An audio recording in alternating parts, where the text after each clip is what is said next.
Okay, good afternoon, everyone. Today we're going to talk about SharePoint and how it relates to accreditation for 2024. So, the agenda for today, we're going to again talk about what is uploaded into SharePoint, what goes where, and we'll go through each of the folders and kind of look in more detail at what documentation we put where. And then we'll also talk briefly about the accreditation tool. We'll take a look at that and talk about how that can be helpful as you upload documents. And then we'll discuss some tips and reminders to help you with uploading stuff onto SharePoint. And then we'll also leave room for questions. Okay. So here is the accreditation timeline, just updated. So we are almost done.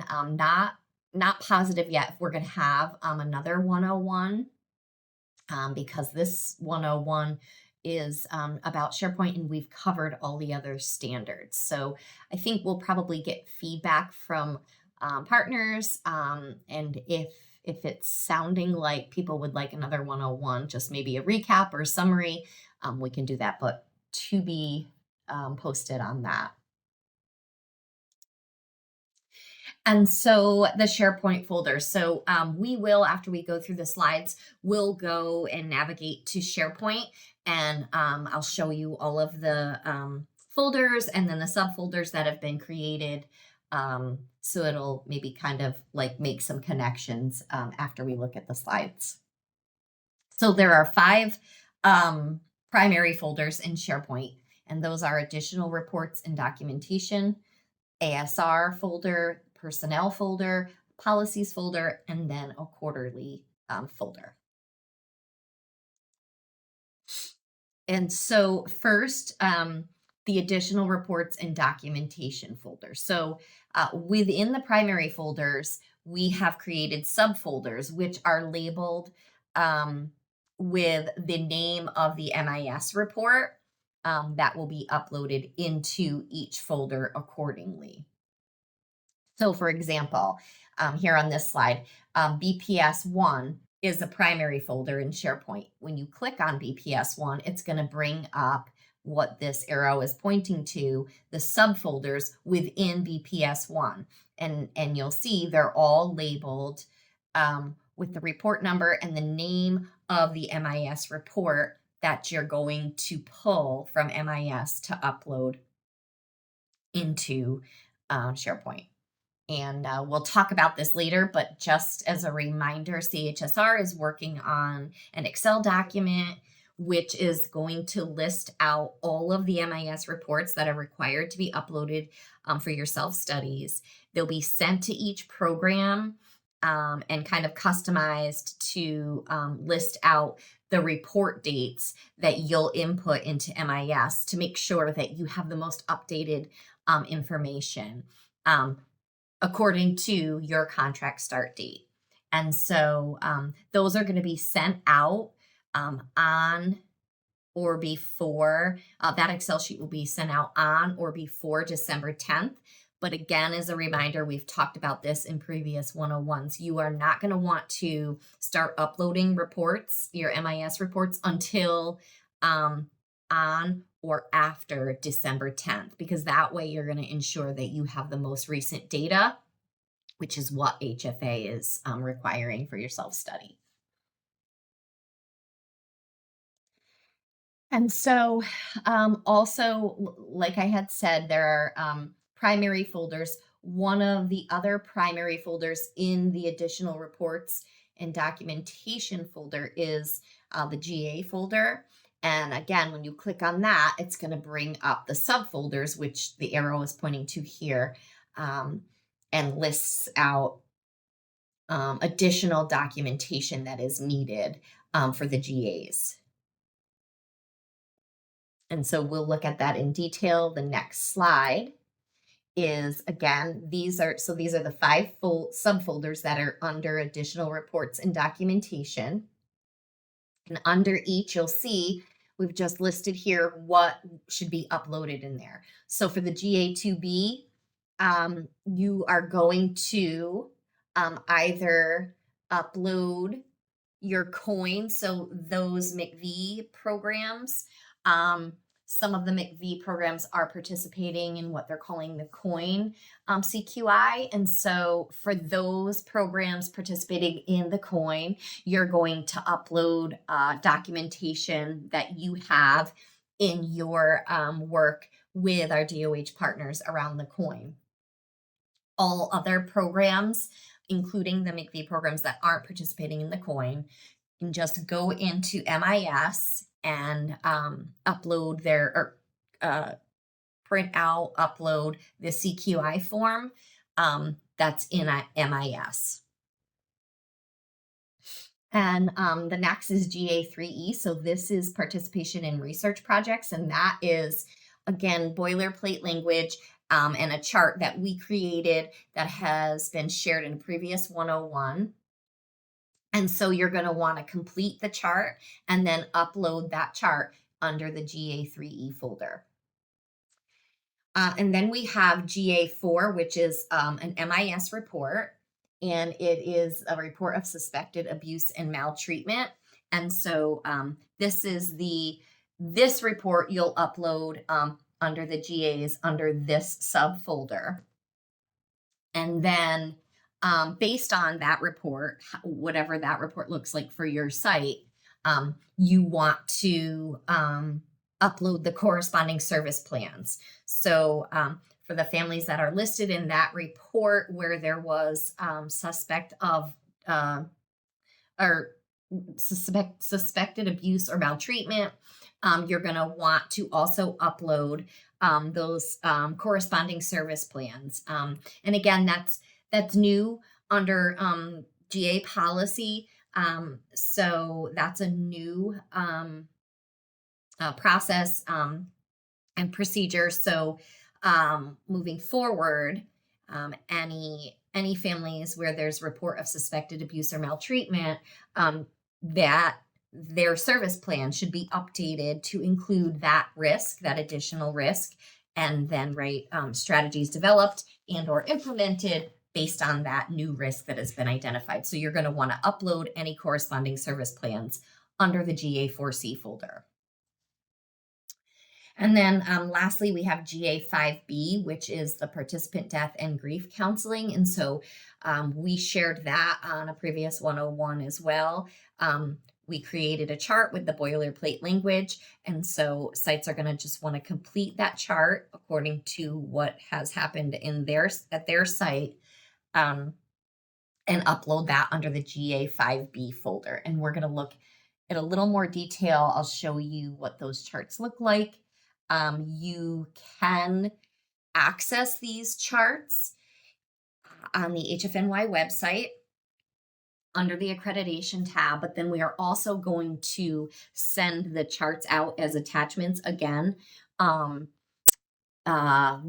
with the recording of this PowerPoint today, and then these two charts. So that will be fresh in everyone's emails. But here, just to kind of reiterate, this is the chart that was developed for the participation in research projects. And so if you did participate in any research projects in these years listed, you would just complete the chart accordingly. If you've not participated in any research projects, then you would just put an X accordingly in that first column there. And then here we have the chart for participant death and grief counseling. And so this is the boilerplate language. And then you'll see the chart. You're going to want to put your program name in there. And then you're going to want to record the number up in this second paragraph here. Plug in the number of participant deaths that may have occurred at your program. Hopefully there won't be any. But unfortunately, if there are, that's something that HFA wants record of. And so you're going to put the number of participant deaths and then complete the chart accordingly below. If you've had no participant deaths, which is ideal, right? You're going to just put your program name and you'd put 0 in that paragraph for 0 deaths in 2023. And then you're going to mark an X in that the farthest right-hand column to indicate that there were no participant deaths in the program.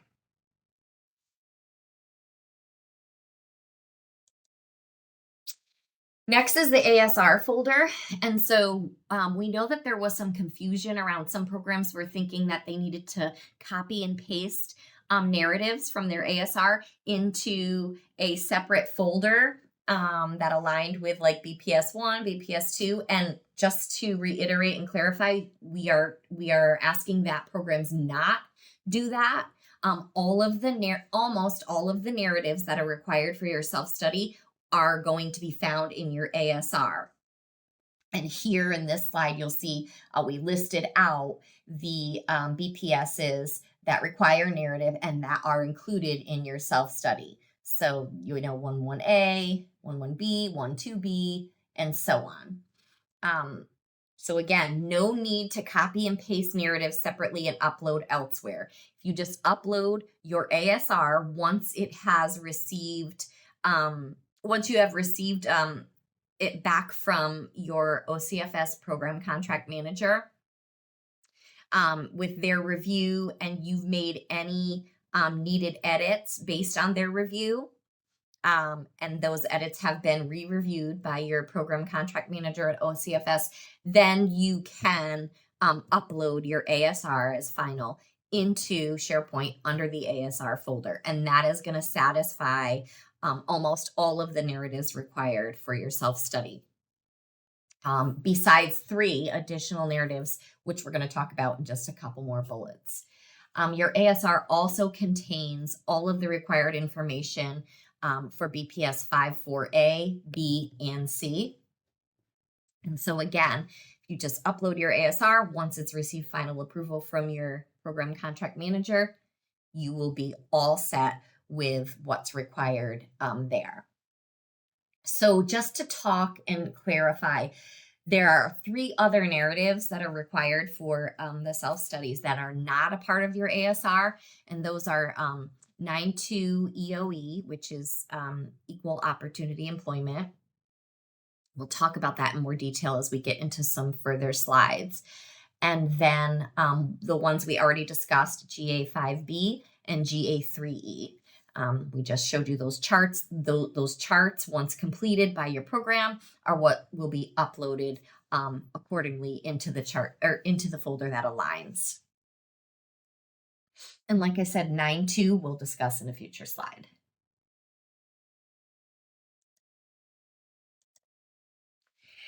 Next is the personnel folder, and within that folder, there are subfolders. I believe there are 5 subfolders listed there. And again, we're going to take a look at SharePoint after we go through most of these slides. And so for 9.1A, for that folder, you're going to want to upload what's listed for 1 and 2 and 3. And we'll talk about 3 in a little more detail just in a few minutes.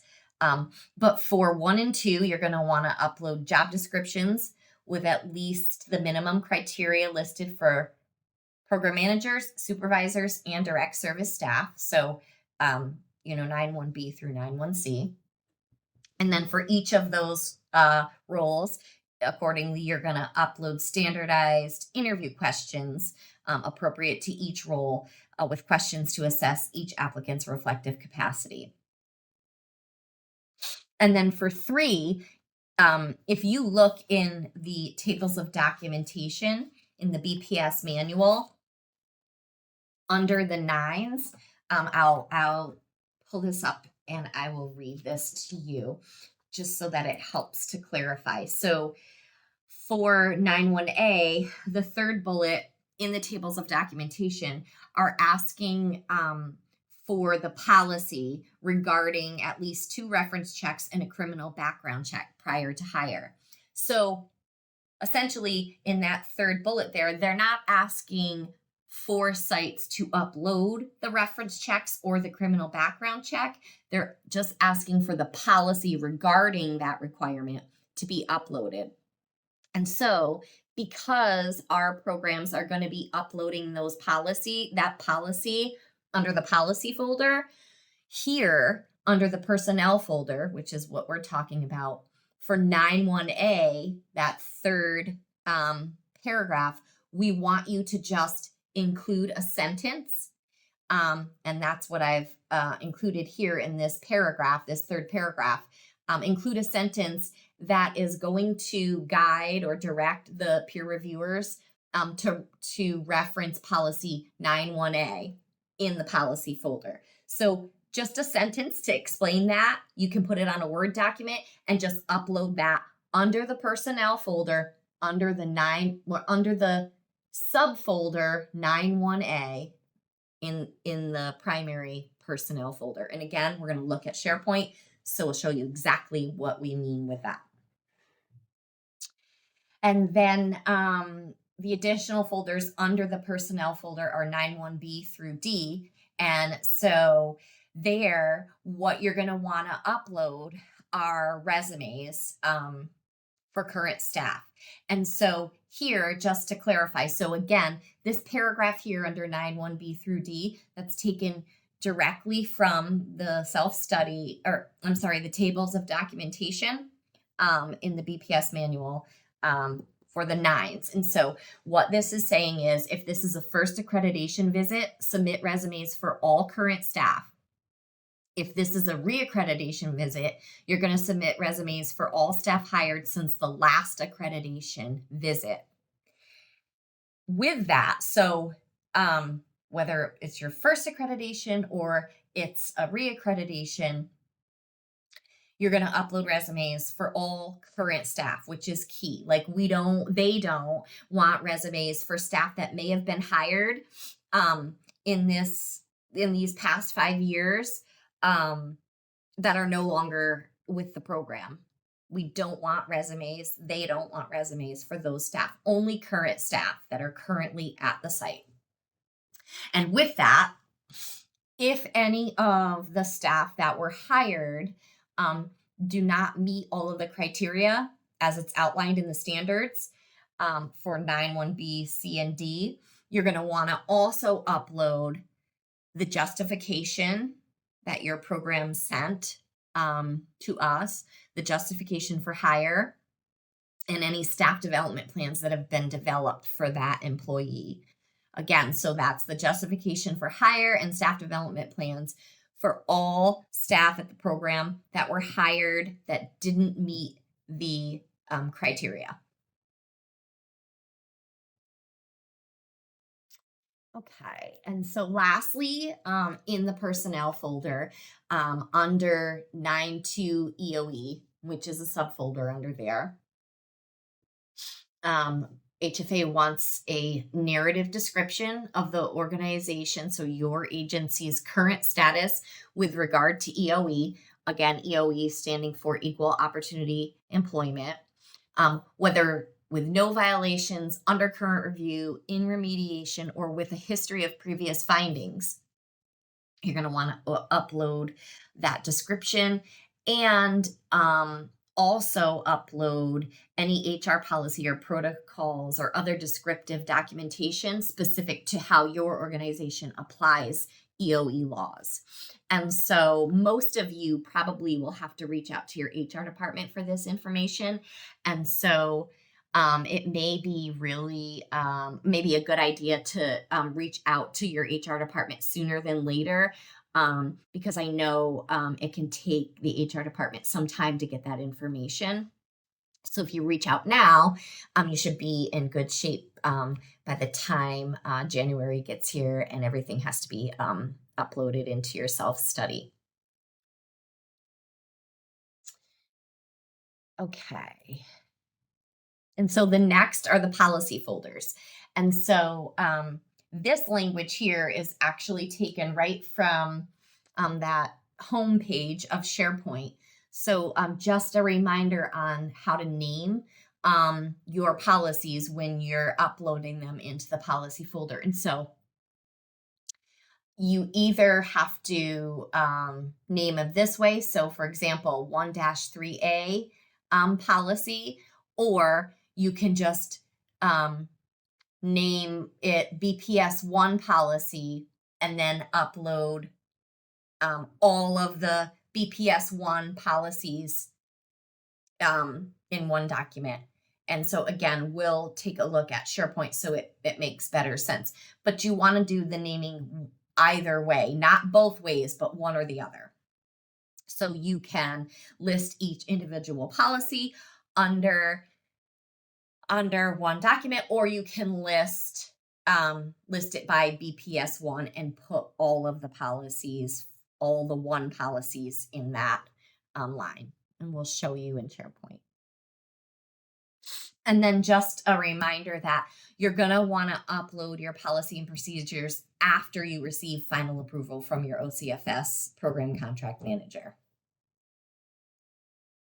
And so just to remind folks, it's really important. So if you're a bit behind on submitting your policy and procedures to your contract manager, it's really important that you work to get those in as soon as possible. Again, so they can review and get back to you with any needed edits that have to be included, so that when you're uploading your policy, you can ensure everything that is required to be there is there, and you can go ahead and upload it into SharePoint. And then the last folder in there is the quarterly folder. And so again, depending on whatever your contract start date is for your program, that will depend which quarterly reports you're going to upload. And so this is a slide that's taken from previous 101s. But if you just look, if you're a July start, you're going to upload the second, third, and fourth quarter of your 22-23 year, and then the first quarter of your 23-24 year. If you're a September start, you're going to do what's listed. Same for October and December. Okay, so now from here, I'm going to stop sharing so that we can go ahead and take a look at the SharePoint. And then after that, we'll take a look at the accreditation tool, and then we'll come back to the slides. So just give me a moment to pull up SharePoint.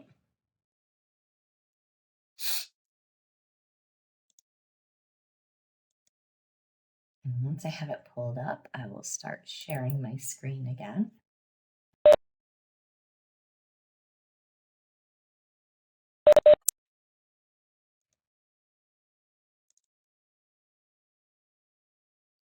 So, all right, so hopefully you can all see the accreditation SharePoint. Give me a yes there, Suzanne. A thumbs up. Yes. Okay. Yes. Thank you. So here is what we were talking about. Here's that first, the home page. And this is where that language that I showed you in the slide on how to name the policies in the policy folder. So now we're going to go into documents, and we're going to look at Albany's. Previously, Markia said it was okay to take a look at hers just for an example. So I'm going to go ahead and click on Albany. And like I was sharing, here are all of the primary folders. So there's 5 of them. And then first we'll click on the additional reports and documentation folder. And in here, you're going to see subfolders for each standard, including the GAs. And then what you're going to do is you're going to click on that folder, and you'll see these subfolders, which are all MIS reports. So we just copied and pasted, or made sure to put the name of the MIS report as the name of the folder here. So again, on or after December 10th, by December 10th, you're going to receive that Excel sheet from CHSR letting you know what MIS reports need to be uploaded and the dates that you should be using for your site, that you should be plugging into the MIS to pull up those reports. So you're going to, again, on December 10th or after, pull the 11C Screen Referral Outcome Summary Report. You're going to pull that up in MIS, putting the dates that it says, and the tool will tell you, the Excel sheet will tell you if you have to enter dates or if you can just use the default dates that automatically come up. You're going to pull that up, and then you're going to download that report and then save it, and then upload it into SharePoint. And so we talked about, I went back too far. So here we are in the additional reports. So again, the standards, we named folders for each standard. In each folder, when you click, you'll see the subfolders that come up with the required MIS reports. Now here in GA, this is where we talked about additional information. So the GA3E, the GA5B, these are, that's the kind of boilerplate language with the charts that once you complete those charts for your site, you're going to upload GA3E's chart into this folder, GA5B's chart into this folder. We talked about the GA4 MIS report. You're going to upload that here under this folder. And then depending on what is in that report, any corresponding service plans that are related, you will upload the service plans into this folder. Lastly, and we talked about GA2B, so those are your CQI projects. You can, if you're part of COIN, you're going to upload that documentation that you've received in working with your DOH partners for all other programs. You know, the MCV programs and non-MCV, you can find that CQI form in MIS, and again, download that and then upload it into SharePoint under this folder here. So again, the ASR folder, there are no subfolders in here. You're going to click on that, and then you will go to upload, and you're going to upload your ASR right into that folder. And then here's the personnel folder, and there you can see we have subfolders, and we talked about these in the previous slides. So 91A, 91B, 91C, 91D, and then here is where you're going to enter the narrative for the EOE information and any HR policies that your agency has, and how that applies those EOE laws, which would be in your policies. And then here are our policies. And so you can see Markia, which is awesome, has already started to upload a lot of her policies. And you can see she chose to name them this way. So here's BPS1. So we'll click on that. And this is asking to open Word. But you're going to see it's just going to list all of, if it comes up, I don't know if this is listing all of her policy ones, all right there. So 12A, 13A.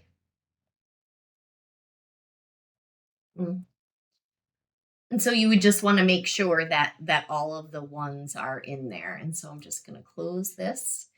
And so same. So this is how she chose to name her policies. Each individual one for each individual policy.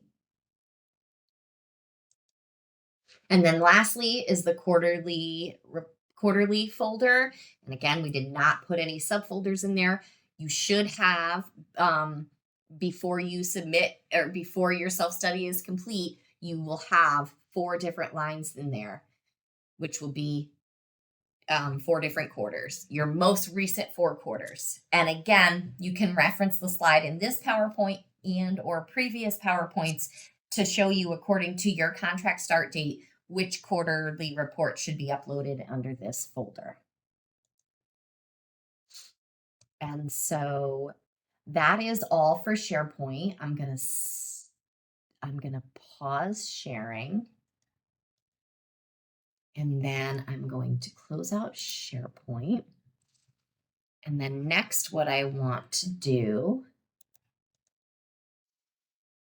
is, well, let me just stop sharing altogether, because what I want to do is now go to the Excel, the accreditation tool, so that we can just briefly look at that. So let me share my screen again.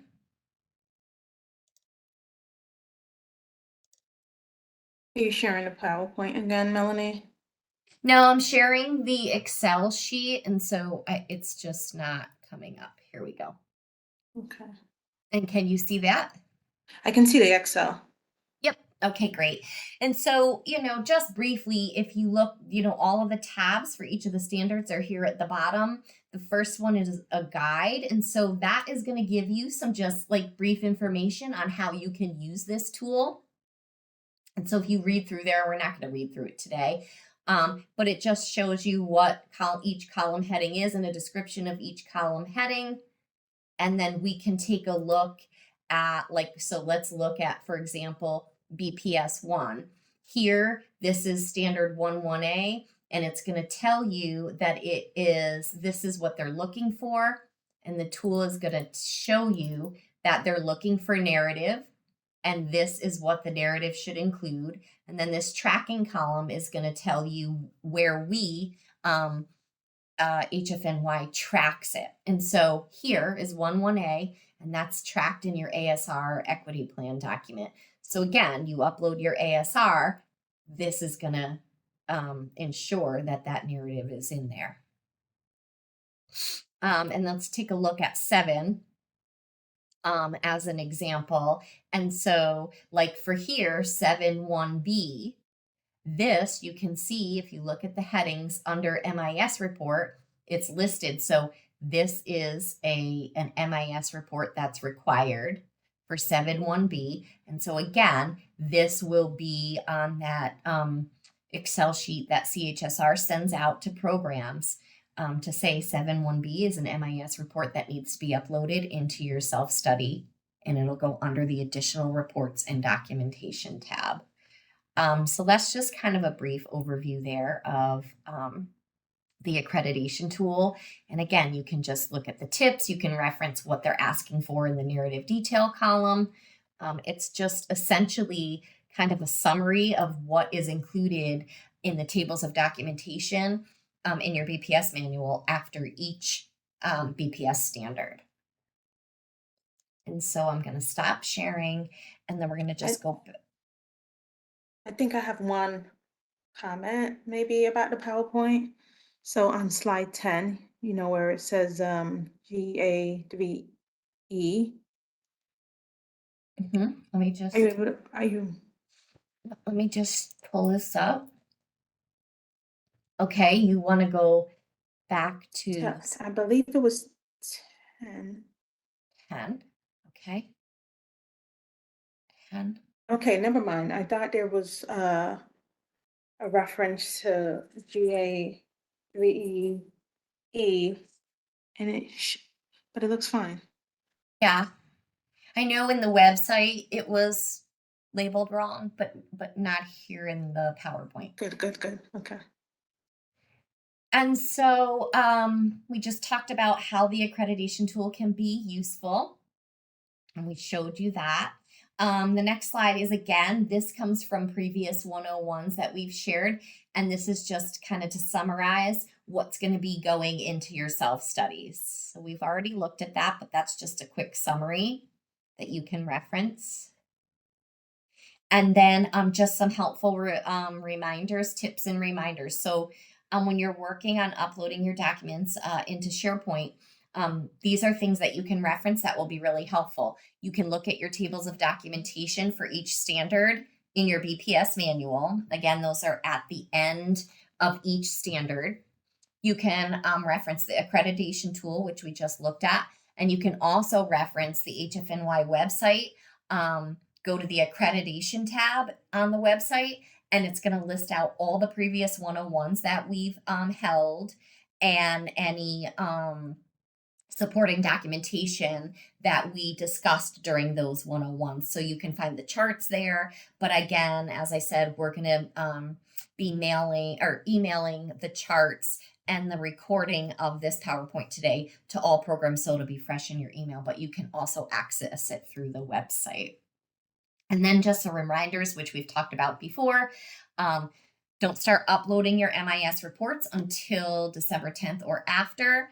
And once you've received that Excel sheet from CHSR, and then for your ASRs, they include almost all of the narratives required, so there is no need to copy and paste narratives to put into any other folder. Upload your ASR once approved by your OCFS program contract manager, and you should be all set. And then I know this is kind of a recording after the actual webinar that we held earlier this morning. We had some technical difficulties with being able to record it then. So we did get some questions. Unfortunately, I don't have the capacity to remember all of those questions, but I think as we went through the PowerPoint again the second time, I tried to incorporate what questions were asked to just clarify there. I think you did. And also let me note that those website updates were made to the Okay, great. corrections to, yes.